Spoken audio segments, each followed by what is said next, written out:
What's up, everybody, and welcome to another episode of Activ8 Radio. We are here to activate your mind while we entertain and educate. And we are on video for episode 26. Is it 26, Fosco? 27, brother. It's 27, but it's the second one where you can actually see us. And as you can see, Fosco's got an epic neck cut t-shirt out on right now. What are you wearing? I'm paying respect to my girl Rhonda, right? You can't be a DNB. And if you don't know what a DNB is, you got to go look it up online. But I will say one thing. Since we've got on video, I think a lot of people have realized how sexy we are. I mean, I'm getting a lot of emails from women saying, listen, I've never seen a podcast that has two people who are so sexy. I said, listen, I'm used to this stuff. It's normal, okay? John, I'm going to try to cut the neck out of at least one of my t-shirts like that. Brother, when your neck is 24 inches, you got to do something. Well, I always thought like most shows or podcasts got to have a coffee cup. So I've got this pumpkin, John, I'm going to tell you about. I got a pumpkin coffee cup for all you guys that are on audio. I want to eat pumpkin pie so bad right now. That's like my favorite thing to eat. I don't even eat cake on my birthday. I only eat pumpkin pie. I put candles in pumpkin pie, right? So as I diet for the show, in the event that I would love to eat pumpkin pie, I decided to grab the pumpkin coffee cup today, Fosco. God bless the pumpkin coffee cup.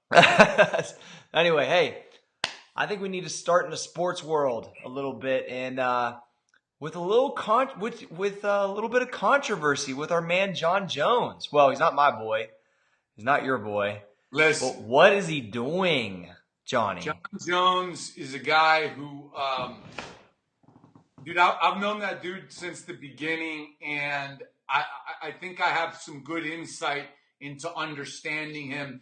And like a guy like Tiger Woods, he grew up in a very sheltered way in high school. I believe his parents had a very restricted kind of hold on him and his brothers, and he wasn't able to kind of live out his teenage years and his early college years like most kids do, right? You do crazy stuff. So, you know, obviously Jon is the youngest champion in UFC history, made a lot of money, is making a lot of money, and I believe if you do not experience a childhood, you will act a childhood out at some point. And when you have essentially unlimited money, that means your childhood. I mean, imagine, Cory, if me and you were 8 or 9 years old or 12 years old or a teenager and we had millions of dollars, we'd be dead in jail, brother. Dude. So I think what we're seeing from Jon Jones is that. And if anybody saw the video of how he spoke to an officer of the law while he's on probation, disrespectful, going into a pay-per-view fight, you realize how this guy's just out of touch. How old is he, John? I believe he's 27 right now. That's what I'm saying. It's not like he's freaking 21 years old. Dude, listen. I mean, I get it. Look, I never hate on these dudes that have problems with their money when they're young, because when I was 18, there is no way I could have handled, or 20, 21, maybe at 21 I kinda, but because I was already in business for myself. But shit, dude, when you're 27, I don't know. It's the money's the contributing factor, I believe. Yeah. But look at the respect. Yeah. I mean, that was a great look inside of how Jon speaks to somebody, right? People when others aren't around. He thought that other people would not be listening to that conversation. Yep. And dude, I never, ever, and I know you and most people don't talk to people that disrespectfully. No. I mean, he called the officer a pig. And for all intents and purposes, that officer was pretty cool, man. Yeah. Oh, I've had worse before. Oh, dude, I've had way worse. I mean, I was rushing home not that long ago to, my grandfather was sick, and you know how tight I am with my granddad, and I'm in the 550 and I'm busting down through the country and I got pulled over. First thing dude says, it's like 11 o'clock. This your car? I'm like, yeah, homeboy, it's my car. Like, just give me the ticket. Like, why you gonna act like a tough guy? This dude wasn't even acting like a tough guy. No, Jon was acting like the tough guy, and he's on probation. just not thinking. You know what's sad is that we both agree he is the best too. No Not question. only is he the best currently, but he is the best mixed martial artist already. Yes. Of all time. Yep. And I will tell you this, without going into uber detail, I don't think he ever trained for a camp or fought at his full potential because of his extracurriculars. So imagine how good this guy would be if he really cleaned his act up. I mean, oh my God. You know what's so crazy is to think that I just remember when he totally dominated Lyoto Machida and left him like a rag doll. And I thought to myself, this guy is on that Tiger Woods at his peak type of level. Like, there's no one even fucking close. How about when he stepped in on a couple weeks' notice to fight Shogun when Shogun was Shogun at the top? Like, I think he had 3 weeks' notice. Shogun was champion, and he ragdolled him, and he literally dismantled him like he was a little girl. Yeah. And it was like, did I just see that? Yeah, like, yeah. Did I just really see that? But that's the thing that I talked to Maurice about this, Maurice Claret, one of my buddies, and he said that athletically, so young, you're so far ahead from everybody else that you just get away with whatever you want. Right, because you are this super alpha, right? Correct. What's anybody going to do to you? Yep, that's it. And so, especially when you're a kid, which Jon is not, by the way, but when you're a kid, especially like Maurice, when he had problems at 18, 19 years old, you're not mature enough to deal with that situation of adults answering to you. That's what Maurice said. That was the difference. Adults were running around like little kids because they were so fanboyed out by him that it allowed him to do whatever the fuck he wanted. Well, not only were they fanboyed out, I would imagine, but Maurice, like Jon, like any young athlete, they are the moneymaker. They're the business. So what they say goes. That's like a CEO who's never run anything calling the shots of a business. I mean, that is a disaster waiting to happen. Well, most fighters are not like fighters have have problems and get in trouble. I mean, you fight for a living. I understand that. It's happened. Boxing. In fighters' defense, all athletes do. Correct. All athletes. Agreed. Because you're running the borderline, dude. You're always on red line. I mean, I get it. But what's this do? What's this shit keep doing for his career, though? I mean, does this dude get up and even fucking care?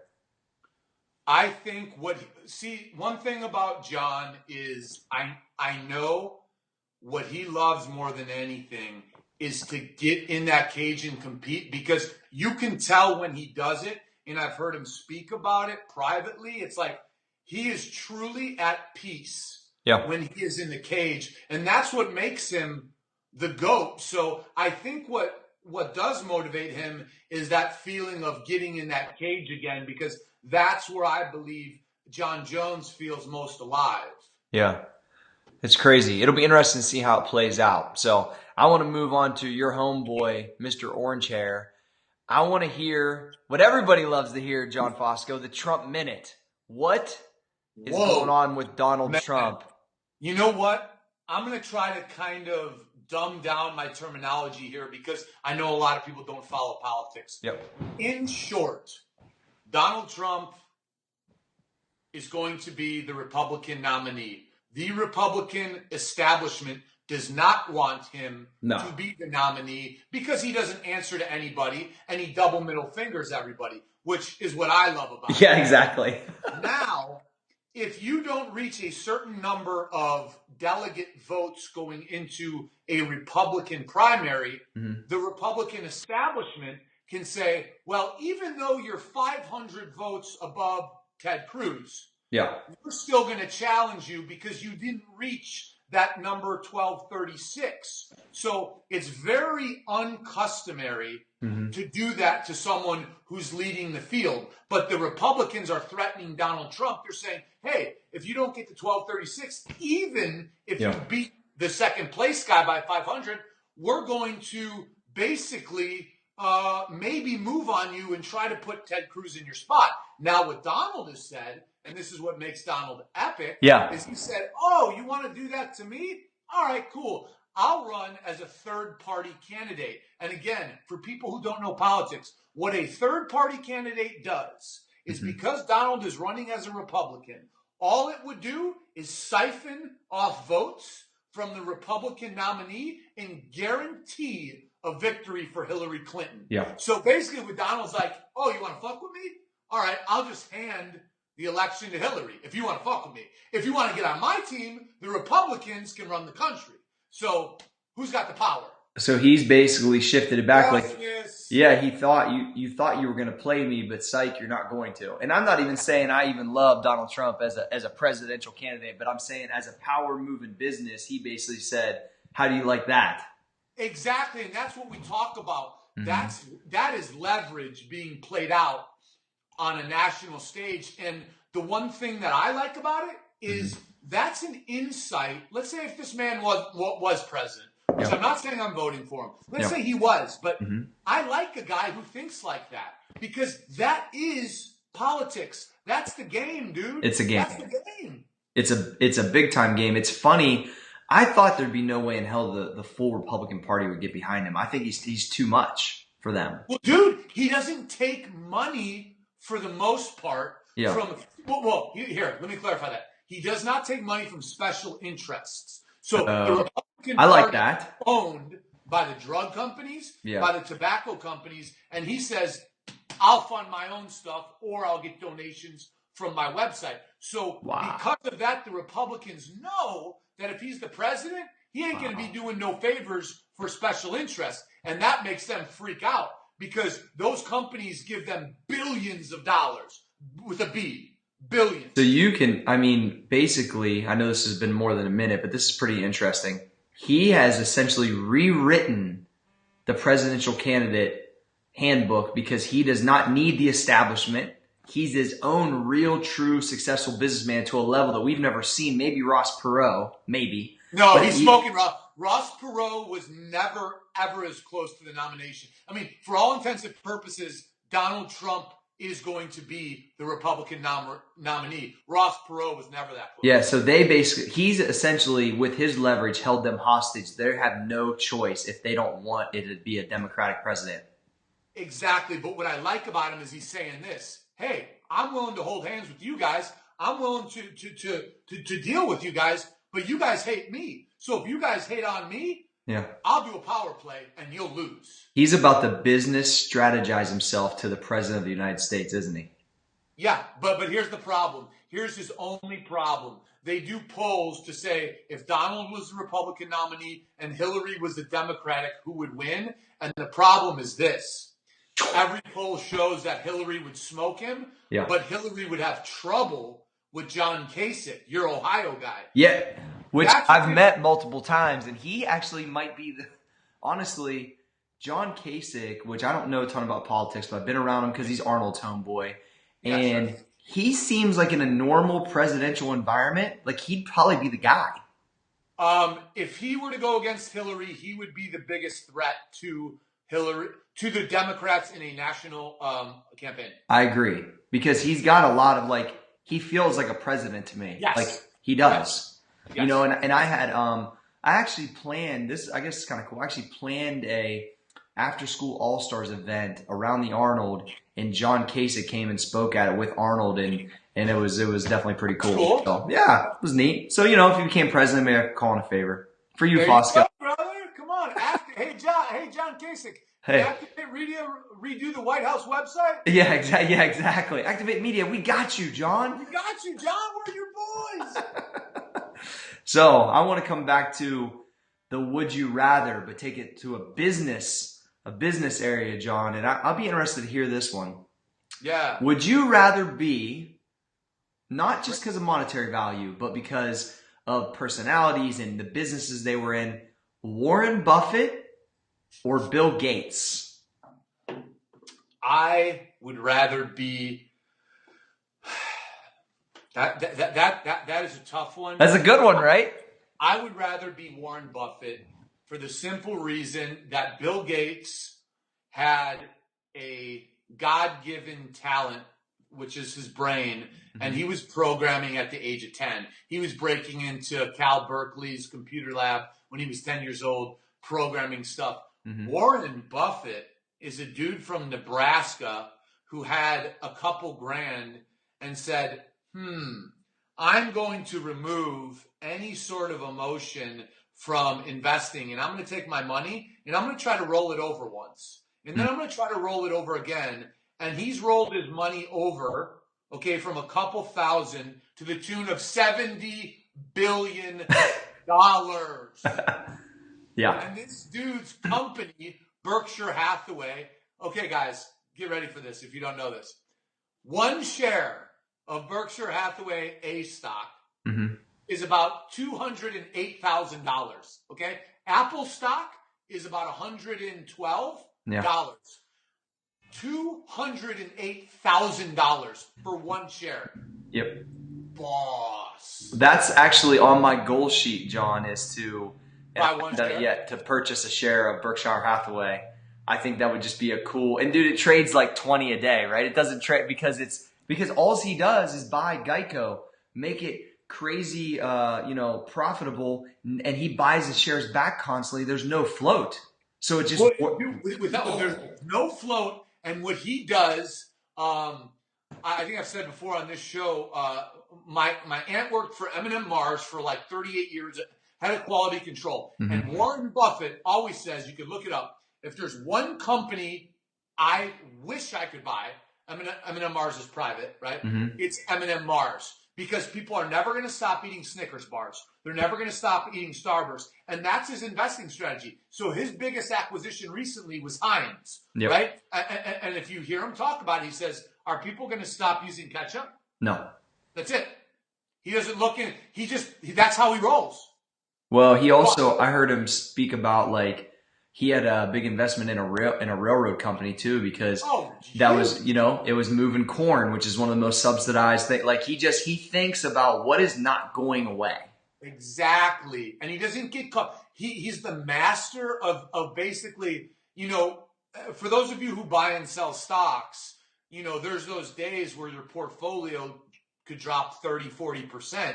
Like that does not even, he doesn't even blink if he's down 18, 20 billion in a day, because that's not a real loss. He understands the market is waves, and that's what makes him a genius, is he's like, well, I'm going to buy Dairy Queen because are people ever going to stop taking their kids there for ice cream? No. And all his investments are like that. Coca-Cola. I mean, the guy he's so regimented. He's so disciplined, and you can learn so much from him.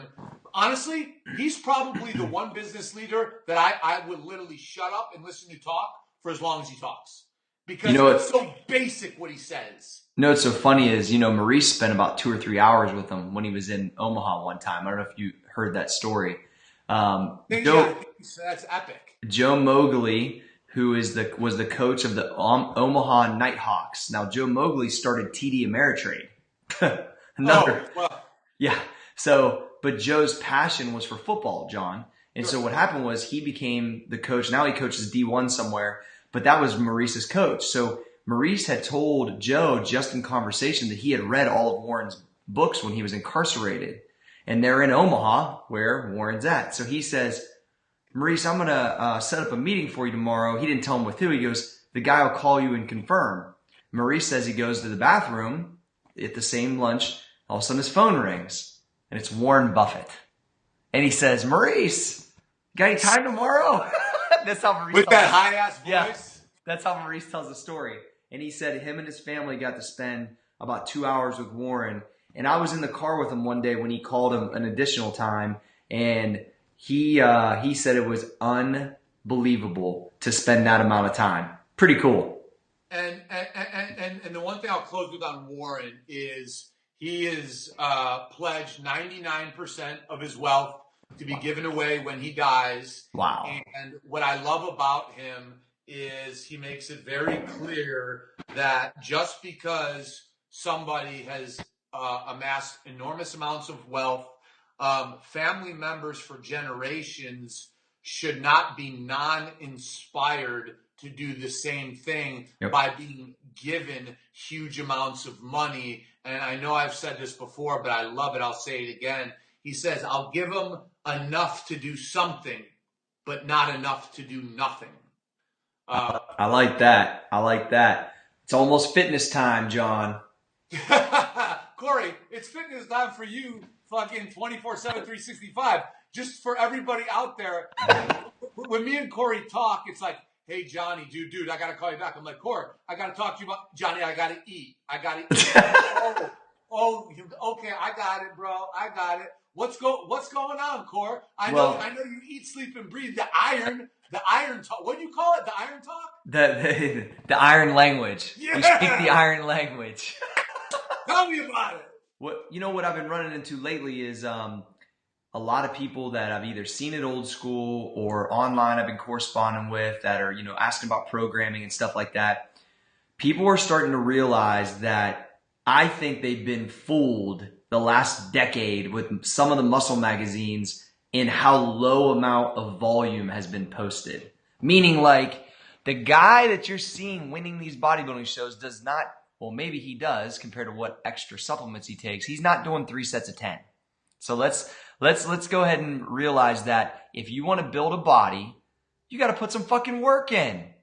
And so people always come to me and be like, bro, the Get Stacked program on your website, it's so many fucking supersets. And how can you do that and not take drugs? Like people don't realize that when guys built physiques in the early 50s and 60s, and then into the 70s, the steroids started coming in, these guys put like epic 1 and 2 hour sessions in, and they weren't taking drugs, but they built some of the best physiques in the history of the sport. Steve Reeves, Vince Gironda, guys that didn't have access to drugs. And so I urge you, if you aren't following one of my programs or you are, that doesn't matter, but turn it up a couple notches. Like you're probably not doing enough. You're probably talking a little bit too much, and you're probably like, people always like, yo, what's the rest time on this superset? And my tweet back is always rest equals drink of water. Okay, see that, Cory. That's what I wanted to say. So I'm a perfect example of somebody who's not dialed in like you, but I go to the gym, and to me, I fall into that kind of routine of, okay, for a body part, if it's a bigger body part, it's 12 to 14 sets, right? Yeah. I'm at my chest, my shoulders, I'll do 9 to 12 sets. Biceps, I'll do 8 sets. Like, so what you're saying is that's just not enough. I don't believe so, no. And I think what happens is I think we've been conditioned that these certain people have got these results, but they're not telling you the full story. You know what I mean? And so I think that's part of like, the bodybuilding, powerlifting, it's all a game of angles, tempos, and variation. And so if you're continually changing your body up, and I just try to blast the shit out of it every time, and we do 20 and 25 sets for chest. Cory, talk to me about overtraining then. Yeah. What's that? Okay, so that's a myth. The only time I will tell you, I think I was overtrained once or twice in my entire life. And I'll tell you what the true meaning of overtraining is that your immune system has taken a dive and you are almost sick. Like your body feels to that level. And the only time I've ever felt like that is when I was so dieted out and I was right before like a show and I was like 5 or 6% body fat. And I felt like I couldn't walk up the stairs because I was like beating on myself so much, and low carbs to achieve. I mean, I've squatted every day now for 700 days, lunged probably 150 miles in the last 3 years. I believe you're under recovered, not overtrained, in my opinion. So, well, because it makes sense to me what you're saying, because it's very simple, right? If I'm a magazine editor and I'm going to tell people, you can do 8 sets and get these results, that's what people want to hear. Correct. That's like, oh, it's easy. It's easy. Yes. And from a business standpoint, dude, 5-minute ads, 6-minute ads, right? Yeah, right? Exactly. They don't want to hear 100 ab wheels plus this, plus that. So I think what I set out to do pretty young in my career was return it back to that early stage of bodybuilding, powerlifting, whatever it is, and just reconfirm. And this is something I talked about Arnold all the time, reconfirming that you got to put some damn work in. That's it. You got to put some work in. So I think that if you didn't learn anything from me lately, learn that you better dial up that workout, Fosco. I'll dial it up, brother. I'll dial it up today. I'll work out right now. Should I fucking work out right now? Fuck this shit. So, John, I know you've had some, what I believe, some really influential, we'll call it back and forth banter with some of the La Familia on, addiction and some of the things that you had been through, and people are reaching out more and more often. So I want you to touch on that a little bit, man. Share what's on your heart on that. Yeah. So number one, every time someone sends a message through, and I encourage everybody to send one through if they're dealing with it or they know someone who is dealing with it. Every time I feel joy because I know I can at least help guide them because I've been through it from the top to the bottom.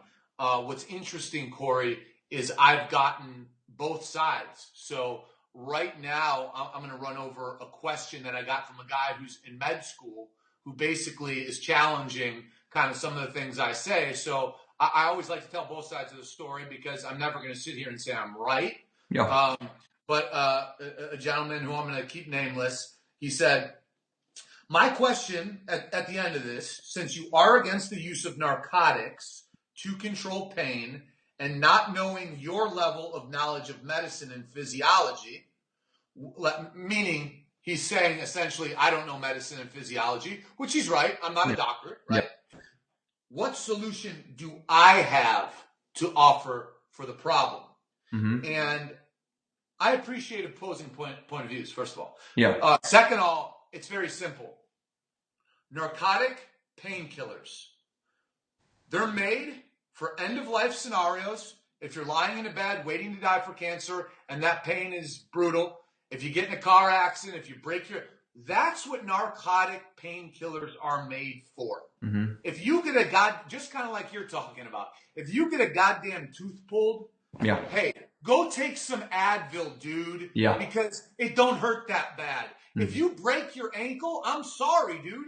Like, a narcotic painkiller is that's what people need to understand. It's psychoactive, meaning it attacks the brain and it puts the brain in a state of euphoria. But it doesn't really attack the site where the pain exists. So it's not really killing the pain. It's making you forget the pain exists. So my answer to him is, bro, we got to be a little tougher as a society. And that may sound hardcore, but I'll tell you why we got to be tougher.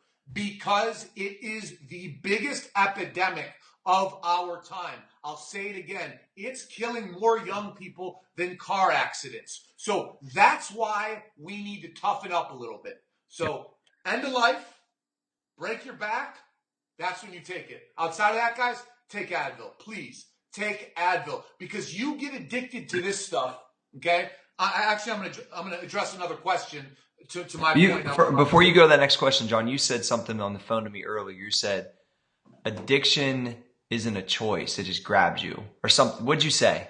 Yeah, so that's what this kid who hit me up basically he led me to, and he said this to me, and I'll address that in one sec.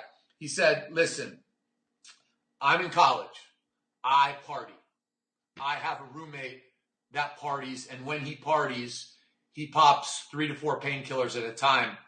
And he tells me that he cannot get addicted to painkillers. And he goes, since listening to your show, I'm very concerned that he may get addicted to painkillers. Mm-hmm. And what I said to him, and what me and you were talking about earlier, is addiction is not a choice. Addiction is physiological and chemical. So the addiction chooses you. Mm-hmm. You don't choose it. Yep. So to this kid who I can't tell him I can't tell him how much, I can't tell everyone how much I appreciate him reaching out. What I advised him to do is this, is you have to tread lightly when somebody has a problem. Yep. And they don't want to think they have a problem. So what you need to do if you're in this situation, you need to sit them down and you need to camouflage it. You need to sell it a little bit. Talk about something that lets them know that you care about them, right? Start talking about like, hey, bro, we've been friends for 20 years. I love you, man. And never judge the individual. So never say this to someone who may have a problem. Dude, why are you doing that? Bro, you shouldn't be doing that. Just say, hey, listen, man, I know you've been popping those pills, and I get concerned because, drop a little knowledge on them. And this is the most powerful bit of knowledge that's non-judgmental. I'm aware that these narcotic painkillers, all they are, just so you know, and I'm not attacking you, these are synthesized versions of heroin. Guys, that's what they are. Oxycodone, Oxycontin is heroin. It's simply made in a drug company's lab. So if you let the individual who's struggling know that they're taking heroin, that'll shake their foundation, because what they think in their head, I was there, what I thought, dude, my shit comes from a doctor. Yeah. It comes from a doctor. How could it be bad? Yeah, I'm taking more than I should. Drop a little knowledge on them. Let them know you care, and just say, listen, man, I'm here for you, and try to be consistent. And the one thing that got me, okay, obviously I overdosed, but the one thing that got me to really kick it beyond that was two people who had the balls to come to me and say, listen, bro, I love you, but I'm worried about you, man. Like, I'm worried about you. You're talented. You're not using your talents. And I just want you to have your best life.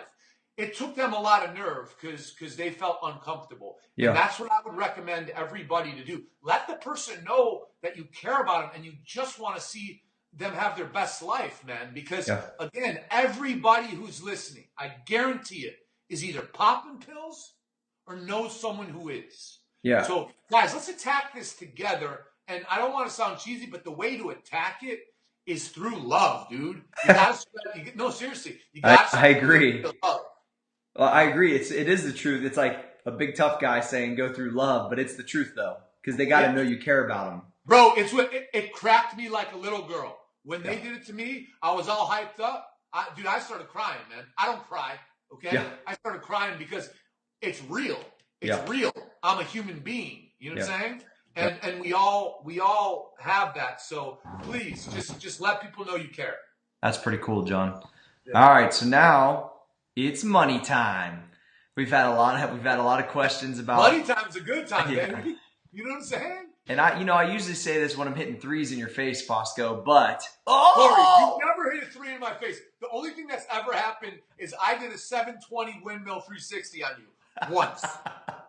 So we talked about this earlier. I believe understanding, and a lot of people say it in business, what kind of nut you got to crack every month, or your personal overhead, whether it's your business, whether it's your personal bills. It amazes me. I've had acquaintances over time that always come to me and say, hey, I want to start my own business. My first question is, what nut you got to crack every month? What's your overhead? And they go, what do you mean? And I go, well, what are you out for every month? Like, how you can't walk away from your job and create a business if you don't even know what you're spending every month. So you should be able to rattle that, at least a ballpark. Oh, about 5K or 3K, whatever that is. So right. I don't know. What's your thoughts on that, Johnny? Dude, listen, that's where I think business, I always like to look for things in business that we can use to help our personal lives. Mm-hmm. And I think you bring up a great point, because in business, you have to know the terminology we use is, what's our nut? Our nut basically is our monthly fee for doing business. Yep. That's labor cost. That's internet cost. That's rent. That's phones. That's insurance. Anything associated with the business. So let's say our nut for Activ8 Media is $10,700 a month. Mm-hmm. Okay, we know we need to bring in $10,700 every month to break even, or else we're in the red. Yep. So if we wanted to expand our office, we know that we got to be bringing in probably $15,000 to $20,000 a month, because we got that green then, right? Yep. We're about 9,000 above that nut. Mm-hmm. Now, in your personal life, you got your mortgage or you got your rent. You got your cable, you got your energy, you got your car, you got your cell phone. Guys, please, for us, add those numbers together and know what your monthly nut is. Yep. Once you know that, then you can make better decisions on, you know what? Tonight I am going to go out to the movies with my friends, or you know what? I am going to take that weekend vacation. Or you may say, you know what, man? I can't take that weekend vacation. I got to do some overtime because, dude, I only have 400 extra bucks of spending money. So, guys, know your monthly nut, add it up, and do it today. Honestly, it's as easy as Microsoft Excel. Every sheet is a different month. Like, that's how, I mean, to this day, we still do it like that for old school Jim. Yeah, you're exactly right. And log into your bank account, right? If you don't know exactly what your electric bill is, log into your bank account online and say, okay, electric, boom, cell phone, boom. And like Cory said, put it in Excel, and you need that knowledge to manage your financial life appropriately and ultimately accumulate wealth, guys. I mean, you know, that's the beginning of it. Well, and if you do want to make an educated, bigger purchase, a different house, a new car, whatever it is, you can go and sit down, and Rachel and I have done this multiple times, and I go, okay, here's what we're bringing in, here's what we got going out, here's what's in the bank. So then you're like, well, where'd all this go? And is that gas, grocery, you know, like you can get it to the point where it's every dime you're spending, which some people do. I have that, like we talked about this earlier. You know, we kind of float and do whatever. And, you know, unless there's something major going on, like I know a roundabout where I need to be every month, and I'm not spending crazy. So it's like, it's one of those things like everybody's going to have their style with it, but you need to know it so you can make real decisions to create wealth. If you do not know, you are not in a good place right now. You have to figure it out after you're done listening to this podcast. Exactly, because your friend's going to call you up and say, let's go to this music festival. You're going to say, hell yeah, and then you're going to put it on your credit card, and you're going to end up paying $1,000 for a ticket that cost $80 because of compound interest. So guys, let's be smart and let's manage our money well. Yeah, I think it's huge, Jon. So lastly, from the business tip, we'll talk about starting a business for a G. Talk about, one, there's unlimited businesses you could start for a G. And two, the person that's out there listening right now that has a 9-to-5 or is young, that doesn't have a career yet, that wants to be an entrepreneur per se, this is right up their alley, right? Yeah, I mean, I love the fact that you bring it up because, you know, when we talk about, oh man, you need 3 times the money when you're starting a business, we're talking about starting a business with employees and an operation. But if you got it in you to be an entrepreneur and you want to take that initial dive, you're exactly right, Cory. You could start a business for $1,000 or less. That business, okay, for that kind of investment, it's got to be in the service industry, right? You have to be doing a service. Let me give you a great example, and I know you guys have heard this from me before. If you're a graphic designer, okay, you can go to Wix or Weebly. You can build a website for free, okay? Those companies promote you on Facebook. They do all that stuff, and you can start using social media to promote your portfolio for free. You could take $200. You could go to Quick Prints down the street, and you can make 1,000 flyers, and you can go to all your local businesses and say, hey, if you guys ever need any graphic design work, any web work, boom, here's my number. I'm in the neighborhood. So when we're talking about businesses, starting a business for under $1,000, one, we're talking about a service business. And two, like these are things that can really, like you said, Cory, I like what you said. If you have a job, this is like a good starter program if you're on the fence. Am I made out to be an entrepreneur? Am I not? You know what? Try it out, right? It's low cost, it's low risk, and it's high yield. It's a high yield thing. So what do you think? I got two really good ones. I think they're always one. There's a lot of fitness people that pay attention to what we got going. They get into high level fitness. They create a transformation for themselves. They go get certified. They get a little bit of equipment. Honestly, for way under $1,000, you could be doing in-home personal training, charging $50 to $100 an hour. Yep. No question. Secondly, car detail. I've met a lot of guys that are making $300-400 to detail a high-end car, and they can do 20 a week if they're grinding. So between personal training and car detail, if you get into either of one of those, I guess, and you start grinding and you're moving, you're thinking, I've just matched my income of my 9 to 5 working before work and after work. Then you go, well, shit, I'm just going to do this now.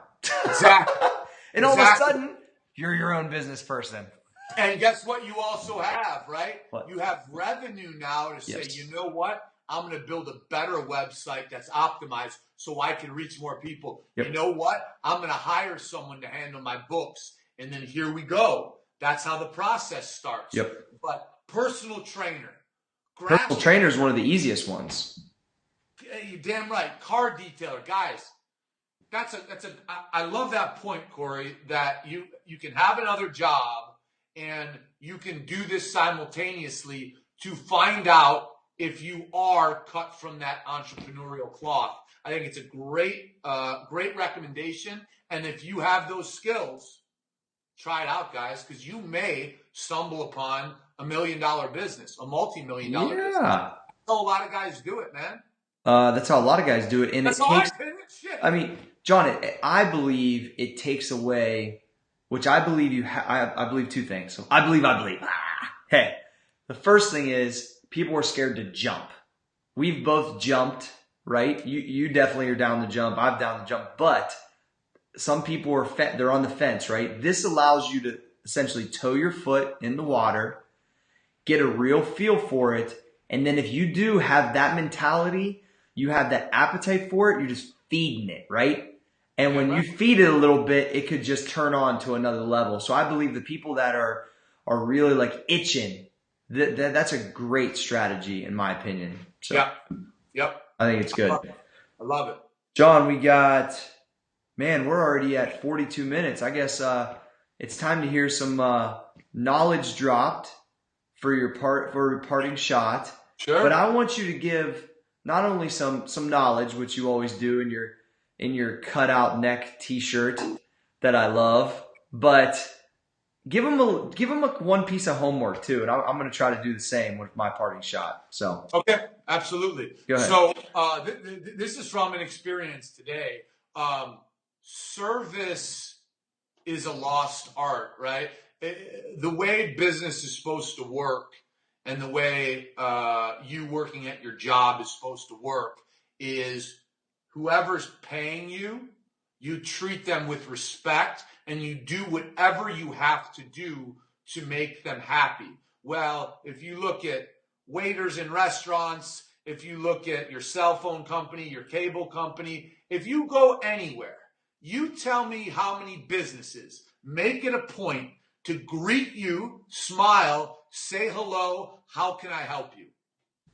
Very few. So what I want everybody to do, okay, is understand that they have the ability to not only improve their stature in their job or their business, but put positive energy out into the world by giving people what they deserve in business, right? We've talked about it personally, but in business, dude, it makes all the difference in the world. And I'll tell you right now, man, when I go into a business and they treat me well, dude, I spend a lot of money with them and I go back to them. And think how easy it is to treat somebody well, right? I'm not asking for a foot massage, bro. Yeah.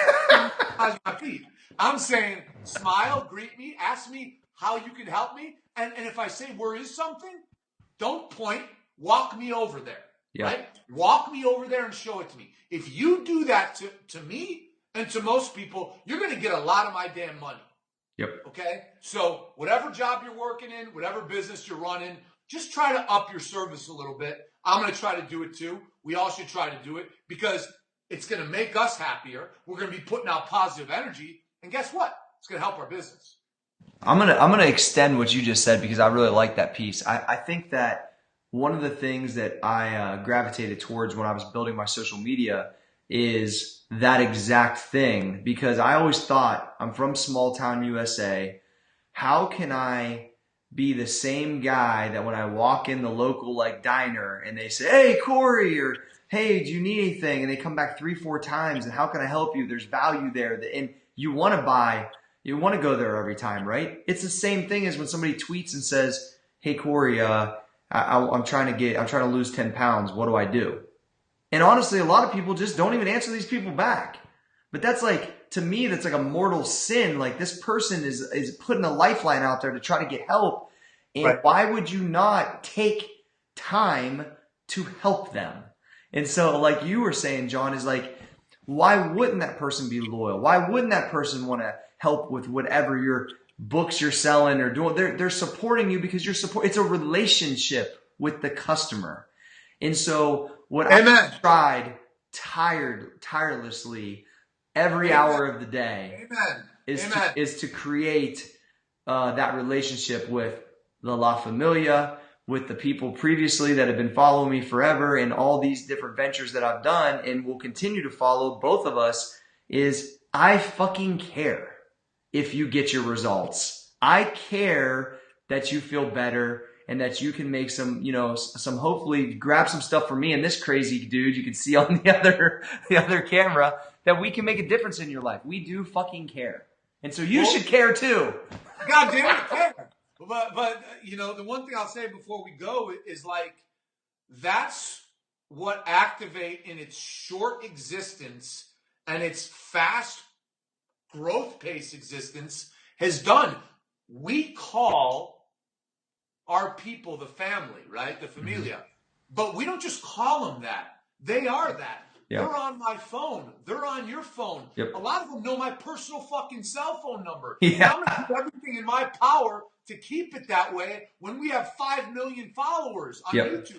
By the way, guys, listen, if you're listening to this on audio, we love you. We love you. But please go check out our new YouTube channel and watch it. Man, yes. It's so much more entertaining. And remember, we're very sexy. We're very sexy people. So it makes it you gotta watch enjoyable. You gotta watch it. Look at my shirt. I know. Listen, if you're on YouTube, don't watch it, I'm gonna cry. If you're on iTunes, you gotta give us a 5-star rating. Positive comment only. If you're on YouTube, leave us a comment below. Jon and I will see it. If you have questions, concerns, ideas, throw them out at us. And don't. We're paying attention to all this stuff because it's important to us. And we love you. I'm going to tell you, I'm enjoying the video, Fosco. I think it's a game changer. Hey, Cory. Hey, Cory. I love you. Yeah, I know you do. I love you too, Fosco. Yeah.